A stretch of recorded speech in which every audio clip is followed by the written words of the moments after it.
Hi all, I know we have some people joined us here at the moment, and I know that there's a lot of people kind of logging in as we speak. So we're quite conscious of time today, so we're probably going to get started on time. And just to be aware to everyone that this session is being recorded, okay? So my name is Nasa O'Connor, and I'm actually a graduate of the College of Science, Engineering and Food Science. So huge welcome here today. My position is the International Student Recruitment Manager for the College of Science and Engineering and Food Science. So delighted to have everyone today. A huge thank you to the panelists in particular. It's a particularly busy year and I really appreciate their involvement. And thanks again to everyone else who's joining us as well. I appreciate your interest and your engagement today. So just before I pass over to Julia, she's the moderator of the panel today, I just want to run through a couple of quick housekeeping pieces, okay? So basically it's all in the chat box anyway, but ideally just for bandwidth and just so that everyone can kind of hear the panelists very clearly, you're automatically muted, but we would just really appreciate if you keep yourself on mute. And ideally, maybe if you could turn your cameras off, sometimes just if there's any bandwidth issues, it can really help with the recording and also just to make sure that we can see the panelists clearly, okay? Also for any technical issues, Michael Keneally is online today. I'm in the chat box and he will help you with any technical support issues you have. Just as an audience member, if you can't hear things clearly, just message him, it's no problem. Okay, so and just to note that we will be recording today so that you're aware of that as well. It's important that everyone is aware, okay?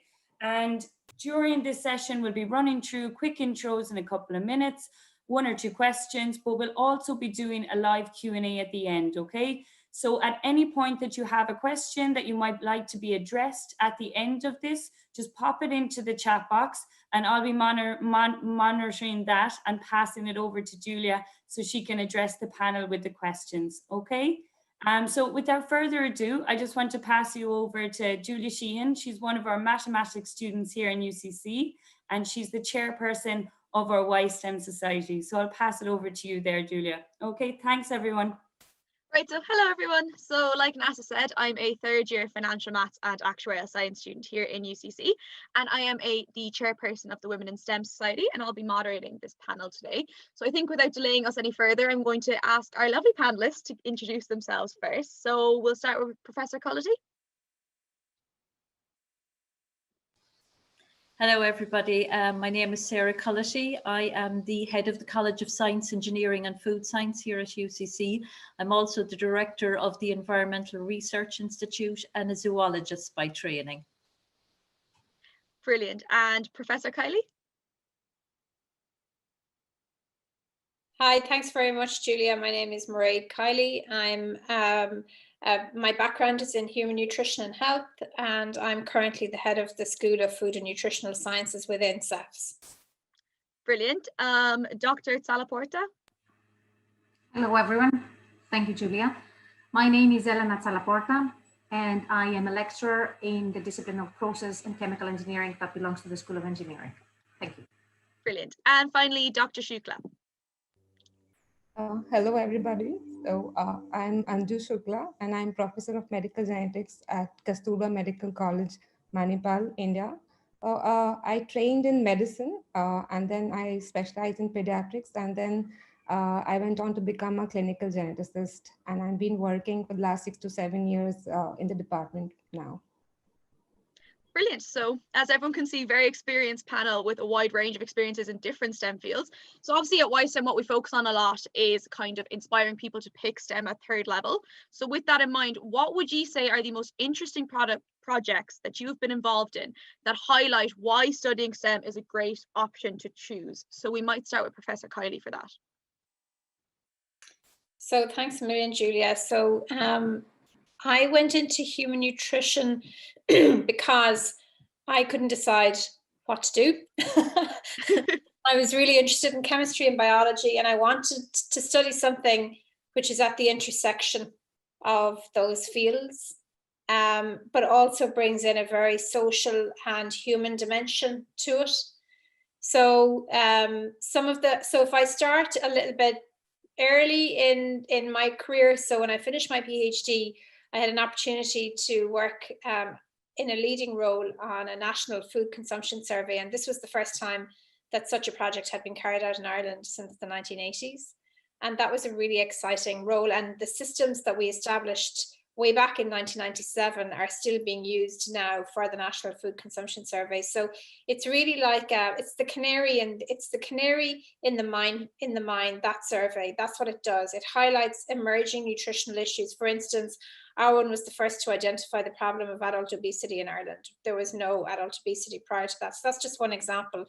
Then I wanted to go back to biology, and one of the key features of working in STEM in Europe in particular, and in other parts of the world as well, but my own perspective is as a European, is that we've got these fantastic opportunities to do collaborative work with other European scientists. So my first experience of working in a European project as a PI was working on a seafood project, and the part we were looking at it was young adults and the role of seafood in bone and cardiovascular health. And that was my first chance really working with other PIs in different countries. So we worked with Iceland and Spain on a 3-center project, and that was really exciting. And then I went on from there to take sort of more leadership roles in other European projects, but also had the opportunity to work with scientists from Central and Eastern European countries as they moved into the EU. And that was really exciting as well, just to get that completely different perspective. And then, so as my career developed, I moved into 2 areas specifically. One is on vitamin D and human health. And I was really excited to lead a 31 partner EU project in that area. And then the other was really, really local, collaborating with physicians in Cork University Maternity Hospital as part of the Infant Centre for Maternal and Child Nutrition. And taking the nutrition lead in that centre has been fantastic, because you know, women and babies are still completely underrepresented from a research perspective. So being able to work on topics that are of local relevance, as well as sort of more sort of global relevance, that for me has been the most exciting thing. And the thing that I love is finding fantastic collaborators and working from, you know, with them from their perspective. And the other thing that I love is the opportunity to continuously learn. That is literally the most exciting thing about STEM, I think, in all aspects of STEM. So continuously learning and collaborating and pushing the boundary out. Where I'm going now is probably a little bit different in terms of it's more into translation and trying to adapt some of our findings into policy and making sure that something happens with it. Because you can be doing all the lovely science, but if nothing happens as a result of that, it's sort of a bit of a waste, really. It's a waste of everybody's time, effort, and money. So that's what I'm kind of focusing on this year, which is just as well, really, because we haven't been able to do a massive amount of on-the-ground research, really.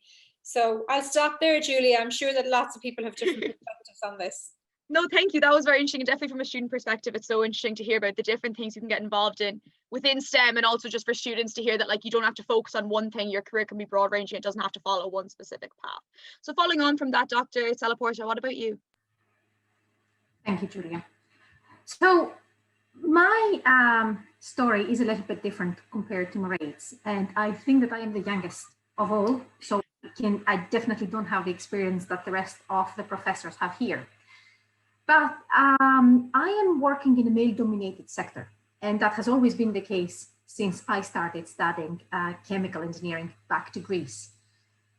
I was always working in male-dominated environments. So when I started working in the industry as a safety engineer, it was all men, and I was the only female. When I did my PhD, again, there was an imbalance there, but this is normal, I suppose, for the School of Engineering. The same happened when I went to Trinity, and when I joined UCC, I was the second female academic to join the School of Engineering in 25 years almost. The good thing is that everything has been, this imbalance is definitely improving now. And so working in an environment where women are a minority, but actually now they have started being more and more, and taking leading positions, this is something that I enjoy very, very, very much. My background also, I love my my area of interest is carbon capture and utilization. And I have a passion for the environment, and UCC is the perfect place to enhance and provide the fantastic means for me to work on that. I'm holding 2 patents currently, and I'm holding 2 more patents. And as you can see here, my daughter is just intervening, and I'm so sorry for that. I am actually, are you going to say hello? Hi. So everybody on live streaming, my daughter. So as a matter of fact, I'm working very, very hardly so far in order to be a role model for my daughter, for my kids, and also for my students. I enjoy very, very much working with my students, and I would like them always to remember what I gave to them. And this is why I chose academia, and this is why I chose engineering and academia. Thank you.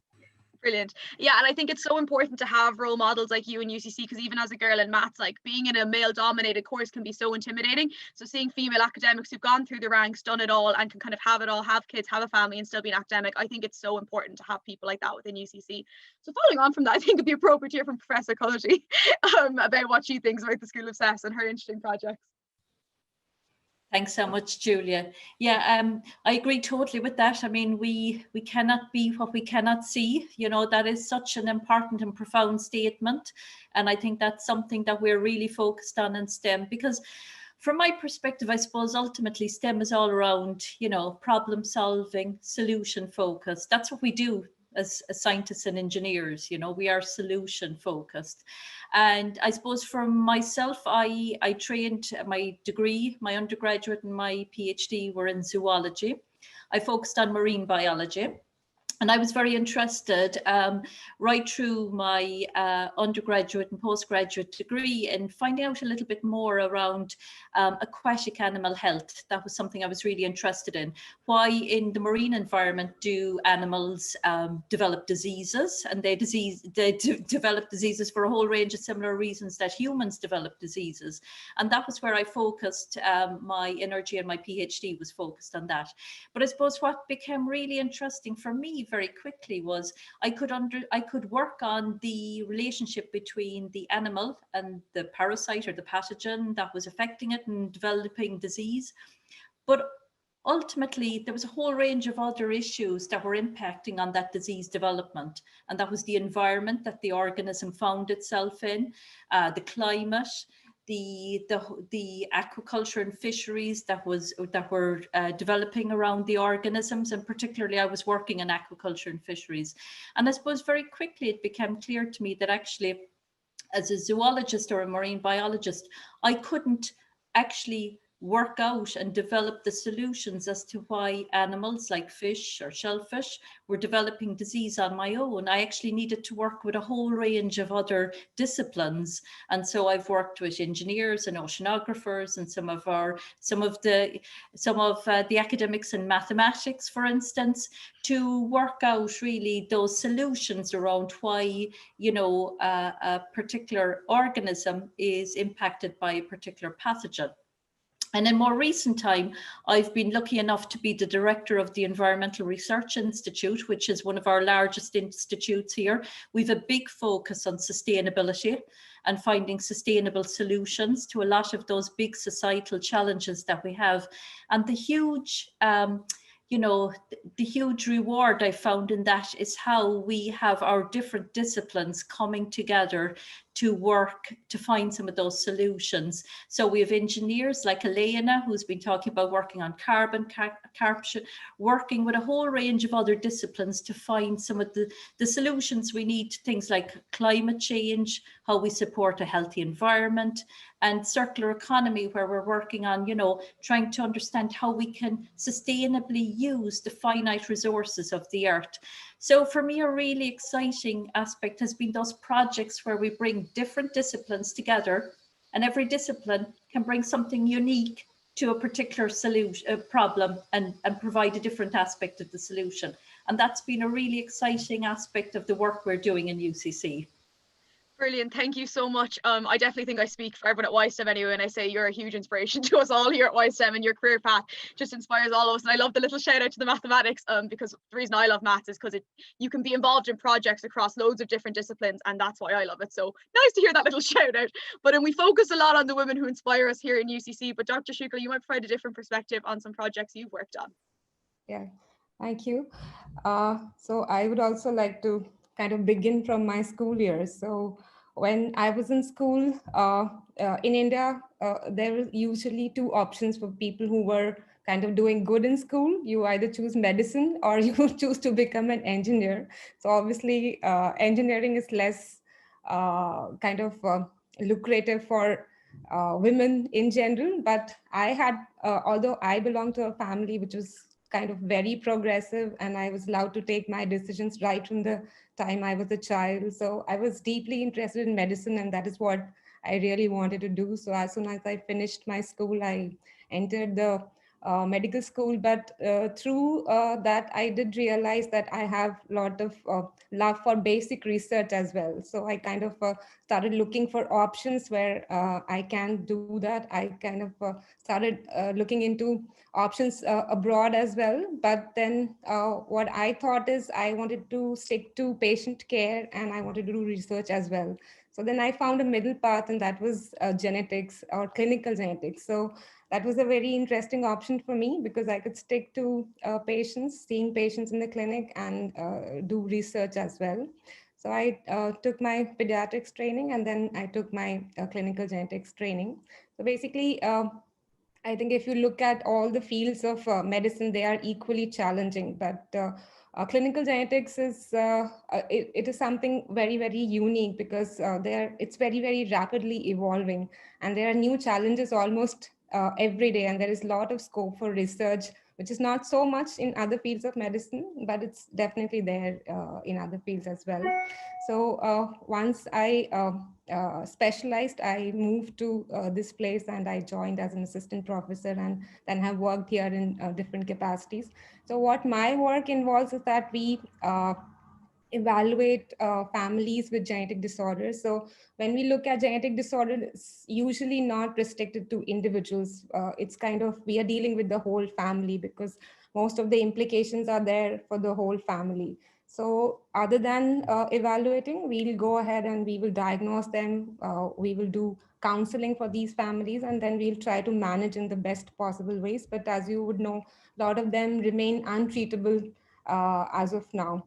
So a good part of this management of these families is actually genetic counseling, which is nothing but the process where you make them understand why do they have genetic disorders, why it has occurred in their families, what are the chances that there can be implication on other family members, what are the chances if it's their first child, can it come again to their next child. So they will have a lot of questions. So every family would take at least an hour or two to discuss all these aspects with us. And if you look at the Indian scenario, genetic literacy, although we do not have exact figures, but it's quite low. So it's a challenge to make all these families understand what genetic disorders are and how they have implications on their family.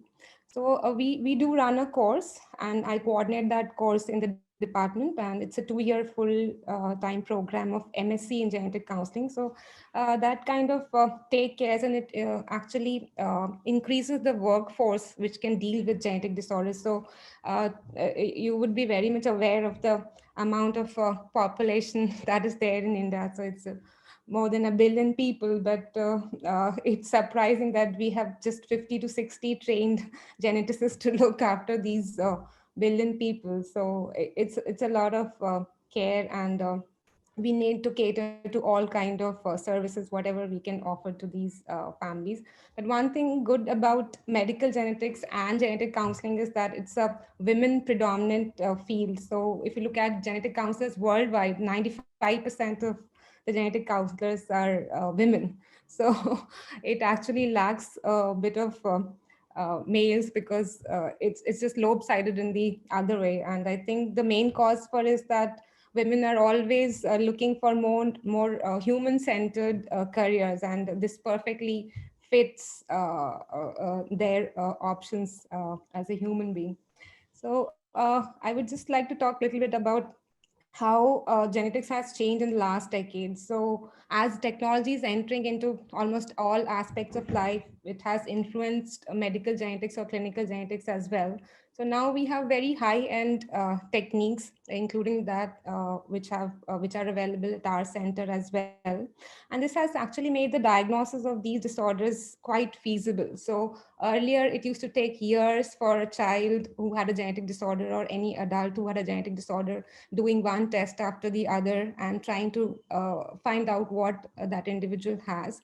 But now we have very sophisticated techniques which use high performance computing systems, and we can actually test for thousands of disorders at the same time. And it's very great that all this is available in India as well right now. So I would just talk a little bit about my research projects as well in brief. So my research interest is basically neurodevelopmental disorders or genetics of disorders which have mainly intellectual disability as a component. So when I started here, I wanted to look at a particular set of disorders which we call as leukodystrophies. So if there are people who have some biology background, I think they would understand that our brain is actually made up of two types of cells. One is the neurons, and then we have some kind of wires coming out of the neurons, which are called the axons, and they have a sheath around them, which is called the myelin. So leukodystrophies are nothing, but they are defects in this myelin and the axon, and they are a particular subset of genetic disorders. So there was not much systematic information on these disorders across Indian children as well as adults. So we kind of looked into more than 100 families with these kind of disorders, and we could get to know what is the spectrum of these disorders in India. And also we wanted to go a step further, and we are now going to look into these disorders into cell-based model systems and Drosophila model system or the animal model system, so that we can know the mechanisms, and then later, as Professor Kyne was talking about, that it has to result into something which is kind of translation. It has to result in cure for these. Otherwise, it's no use doing research which does not lead to any kind of increase in the patient outcome. So another small project that I have been part of is... Can I have to cut you off there, I'm afraid. I'm just conscious of time. But that is really interesting, and I think as a student, it's amazing to hear someone talk with so much passion about their field, because I think that's all you could really want out of your future career is to be passionate about it. So thank you. But yeah, so obviously here at YSTEM, something I've always been very big about as chair and just as a society as a whole is ensuring that women in STEM isn't just a trendy mouthpiece for a year or two, that there's a long-standing dedication to ensuring gender equality across the board in institutions. So with that in mind, I'm going to ask you, where do you see the future impact of women working in STEM? Like, it's all well and good to talk about it now, but where do you see this progressing into the future? So I might start with Elena for that one. Thank you, Julia.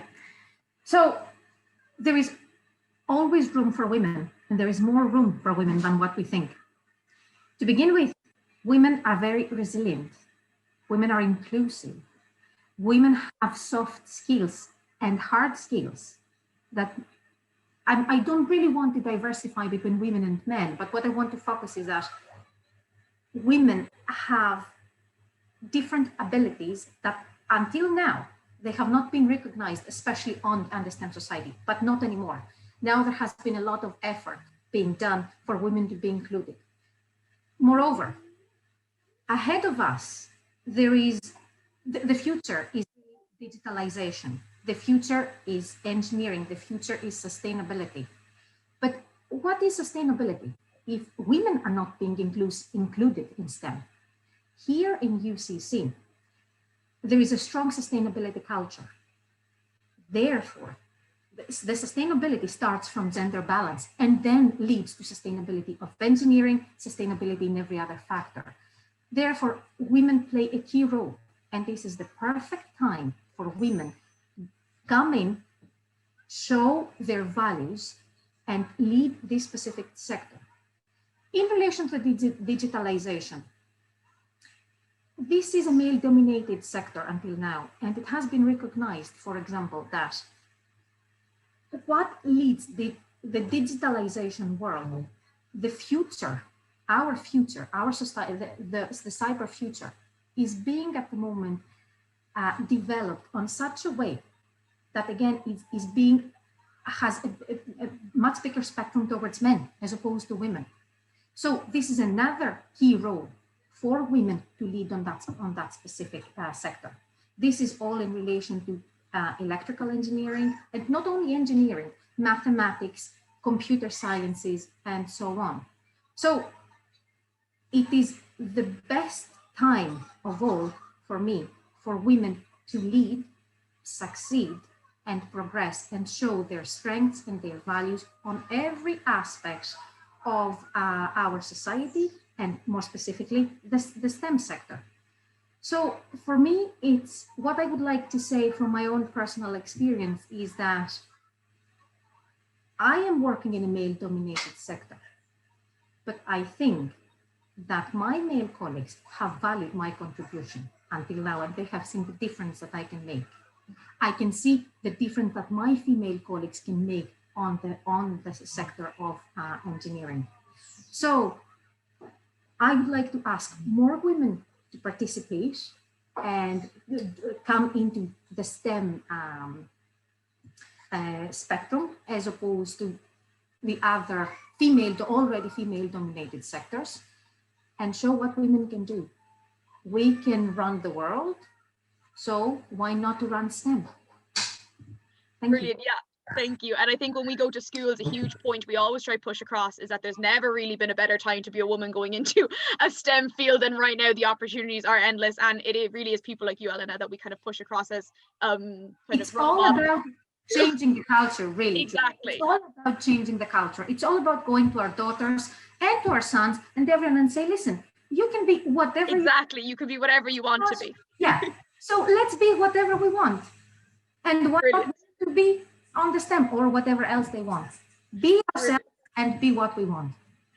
Yeah, exactly. And I think that's definitely huge, especially from an engineering and mathematics perspective. But Myriad, what about from your perspective? Where do you see the future impact of women in STEM in your field? I agree with what Elena said.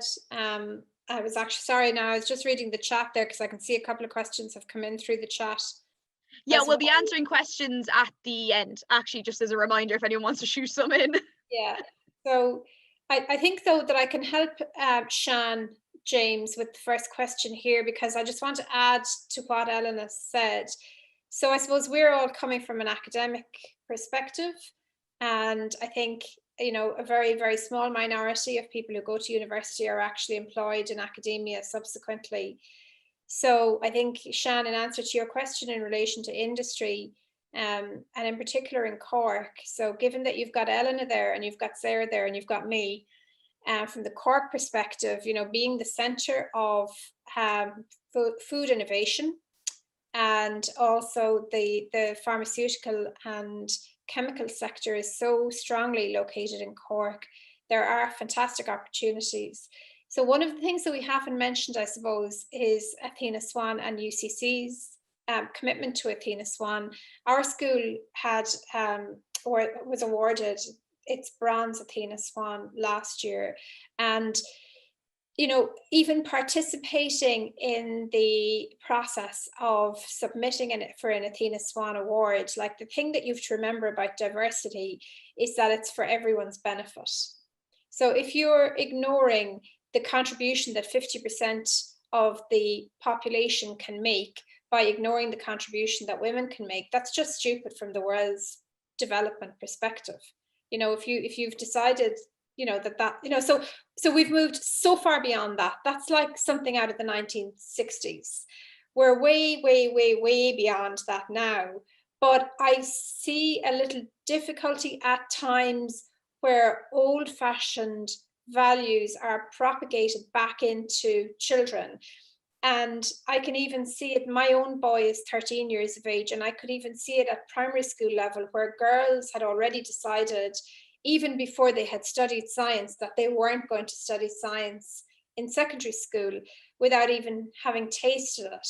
And Shan, what I'd say to you is that the opportunities are literally limitless, particularly if you take a global view as opposed to just a Cork orientated view. And for any children to break those off at a very early stage. And this answers the second question. Yes, I would absolutely support science being introduced as a core subject at primary school level. It should absolutely be a core subject at primary school level. It's completely integral to our understanding of ourselves and the planet and the world around us. So certainly it should be brought in at primary school. It doesn't have to be all about equations and maths. Sorry, Julia, no offense. I'll try not to take that personally. But elements of technology, engineering, and our understanding of our own bodies and our understanding of nature and the world around us, if that's not science, what is science, you know? So I've gone a long way around answering your question, but I mean, I've nothing really to add other than what Elena said. It's a no-brainer. Bring women into science. Women, get into science. Don't stop yourself. Don't get out of your own way and get into it. You know, there's no reason why you shouldn't. Yeah, and I completely agree with everything. I think even if you look at it from a statistical perspective, there's been proven studies that have shown diverse teams yield better results. So it's not even a moral investment, it's a business investment if you do want to look at it like that. So that's why initiatives like Athena Swan are so important. Like banks that have balanced boards do better than banks that don't. Businesses that have balanced boards do better than businesses that don't. So diversity should be part of everything. Now, in the food area, nutrition is dominated by women, but not at a leadership level. And in the food science area, it is very, very dominated by men. And there are few women at leadership level, but that is actually starting to change a little bit more. And if my generation is the first generation of female leaders in food and nutrition, I have no doubt that the generations coming after me will be much more balanced. Yeah, and that's obviously, again, like I said, why we go out to schools, because you need to show girls the opportunities that are there for them from primary school, because there's no point going into fifth years who haven't taken science, believing certain telling them to do science. You do really need to hit people in schools and show them the opportunities for them. So following, absolutely. 10 at the maximum, I'd say, even younger. Exactly. So following on from that, Angie, what are your thoughts on the future impact of women working in STEM from a genetics perspective, especially in a field that you mentioned is already female dominated? Yeah, but I would like to talk about other than the other areas of STEM other than genetics. So genetics has been lucky to have so many women, but if you look at the Indian scenario, I think it's just 15% as compared to men. The women that are there in the field of research and development. So that's quite less. This is, I think, 2015 statistics. So we kind of really need to bug up and really move fast in the right direction. So as far as genetics is concerned, there have been really great scientists who have been contributing from the past, like Dr. Barbara. She was a very famous cytogeneticist. And then I think you would have heard about Rosalind Franklin, and she contributed immensely to the DNA structure. But unfortunately, she did not get the due contribution or recognition at that time, but later it was recognized. She passed away at the age of 37 years, just at a very young age due to ovarian cancer. So it's a very good news recently that we have come across, and that is about the Nobel Prize in chemistry, which I wanted to share on this platform for Professor Dudna and Professor Charpentier. So they have actually discovered a technology which is called CRISPR-Cas9. So it has kind of revolutionized the whole of biomedical research, and it has too much of potential for opening up new avenues for treatment of genetic disorders, which is kind of really tough. So as far as Indian again scenario is concerned, I think the first thing that we might have to do is equal opportunities. That itself is not there right now. And then basically a lot of awareness about the stereotypes that exist about the different STEM fields, that if we can increase the awareness right from the time of primary schools or the secondary school, that probably is going to make a lot of difference. So I just want to end with one of the statements by Dr. Barbara, and I too personally believe in it a lot. It says that if you know you are on the right track, if you have this inner knowledge, then nobody can turn you off no matter what they say. I love that quote, thank you. And I'm so glad you mentioned the Nobel Prize recipients this year. I think really this year's Nobel Prize Awards demonstrated how women can exceed at exceptionally high levels in STEM. And it was just really uplifting to see, so thank you. And finally, I think we'll finish so with Sarah. Where do you see the future impact of women working in STEM, perhaps particularly within the School of SEFS, because Tina Swan was already mentioned, and having sat in on some of those meetings, it was really inspiring to see the dedication to gender equality right across the board in UC School of SEFS. So kind of what's your perspective on that? Well, I think, Julia, going back to what some of the other panelists have been talking about there, I mean, when you look at what STEM is all about, when you look at some of the big societal challenges we have globally now at the moment, we're all very conscious of climate change and the issues around that. We're very conscious about the fact that we're living in a world where the population is increasing rapidly, where we have to have enough food, we have to have enough infrastructure, communications, all in the environment where we have limited and finite resources on this earth that we have to use sustainably, and we have to use ensuring that we support environmental sustainability, and we're all able to live in a sustainable way.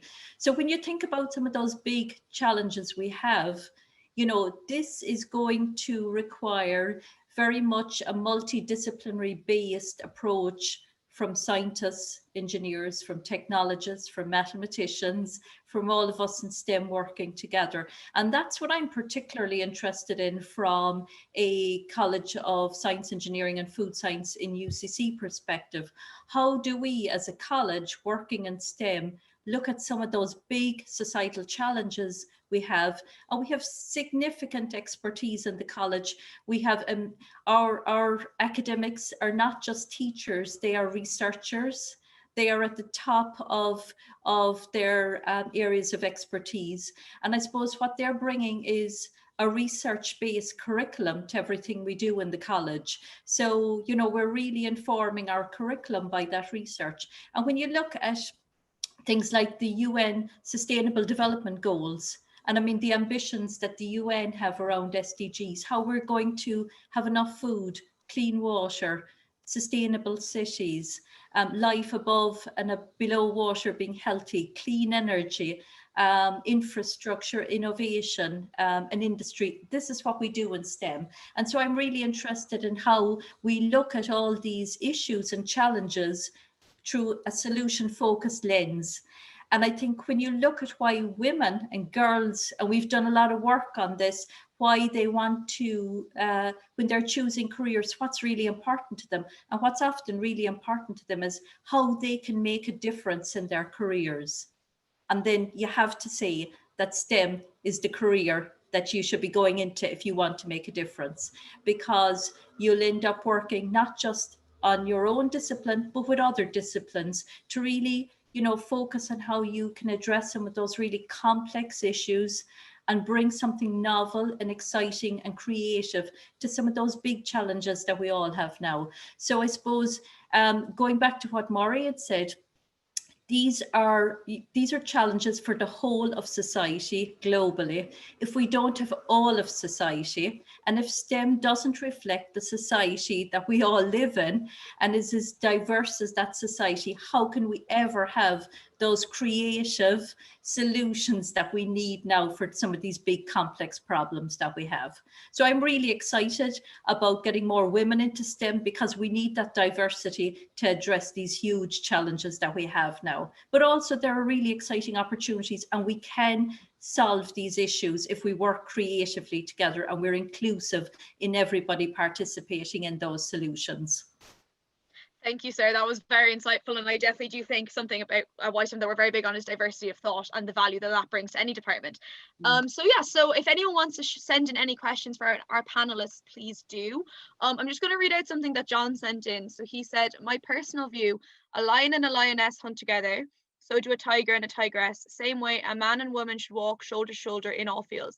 STEM, cooking, rearing children, space technology, or flying fighter planes. This is my view. Marie Curie, Pierre Curie and their daughter achieved so much in science. So does anyone have anything they want to kind of reflect on that? Shall I Shall I pop into that, Julia? Yeah, go for it. Women have to have the same opportunities like men. Yes. They might end up staying at home and being mothers for a while. They might end up doing something else. They might end up having a career in academia or in industry. They have to have that option, and they have to have the same opportunities and equal treatment when it comes to their progression and to their choices. So this is what John very nicely put on. This is my understanding. But what I would like to say is that Mairead has already answered to Cian James, asking what industry opportunities are there regarding STEM in Cork.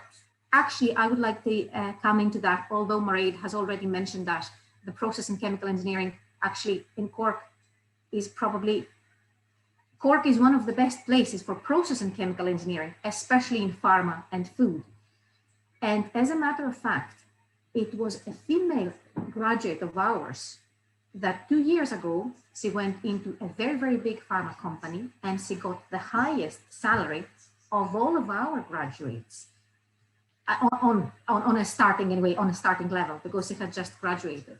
So this shows that the culture is changing, is rapidly changing, and women are being strongly recognized for their values, and they're being promoted and they're rewarded for what they're bringing. Although the salary is only one level of reward, it's not just that, it's not all about money.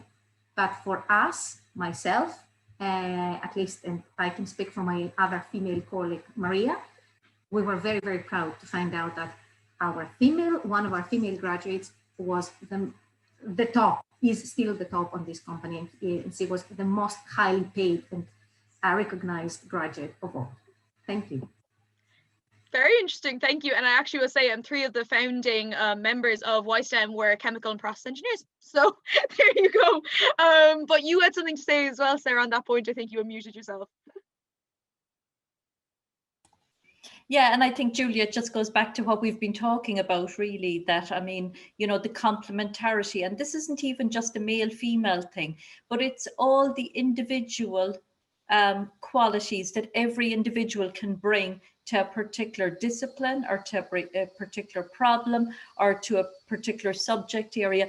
We need the diversity of individuals, you know, to really be able to comprehensively address those STEM challenges and those STEM opportunities. So I suppose it is just going back to the fact that, you know, if we don't have everybody involved, we can't have those comprehensive responses to some of the things that some of those exciting opportunities that we want to work on. Yeah, brilliant. And I definitely agree. I think even if you look at this panel and the diversity of background, it goes beyond gender. To have complete discussions about world issues, you need to have diversity of background as well, because everyone will bring a different perspective to a discussion. So finally, I'm not sure what your name is. B. Higgs said, really good points made. Importance of role models, lots of research evidence on this. Importance of networking, map out your own supportive network and grow this. Importance of interdisciplinary teams, this increases diversity, collaboration, and multiple perspectives. Importance of science education in schools and increasing awareness. Gender balance in STEM is improving, but all of society has to be involved in the solutions of existing and future challenges. So that's kind of what we've been talking about already, but does anyone have anything they want to throw into that? I suppose even just, I would just say as well that I think we need to get to a stage where even, and it goes back to that initial point about getting science into the curriculum from when students come to school initially, but actually it's not science as an abstract subject, but it is actually having that comprehensive understanding of ourselves and the world around us. And I think really, you know, that would really help to get more students interested, because it does sometimes feel like something quite abstract, whereas it should be really inherent to every aspect of our education, really. So and I think that would be a really important thing. And then I think obviously there are always the wider issues of how to ensure that women stay in STEM once they come into it as well, you know. So there's a whole range of issues, and what we might talk about the pipeline of how we support women and girls getting into and staying in STEM throughout their education and through their careers. So there's plenty of work to do at every aspect of it. But I think we're all up for the challenge now. Yeah, and I think that's a really important point. I know for myself, my dad's an engineer, so he used to do maths with me in primary school, so I was ahead of the school course. So then it was really easy for me to want to do maths because I felt I was good at it, and that's what we try to bring into everyone in primary schools, not just girls who happen to be privileged enough to have a parent in STEM, for example. So finally, we'll just take this as the last one. Much work still needs to be done in low middle income countries in Africa and Asia. People need to be empowered, and there are many things which hold them back. They need awareness that they have control over their lives, and at the end of the day, it's their life and they can live and do as they see fit. Incredible talent is with mankind, but it's latent. We have to remember STEM transcends country boundaries. So I don't have an input on that. That's actually a really interesting point.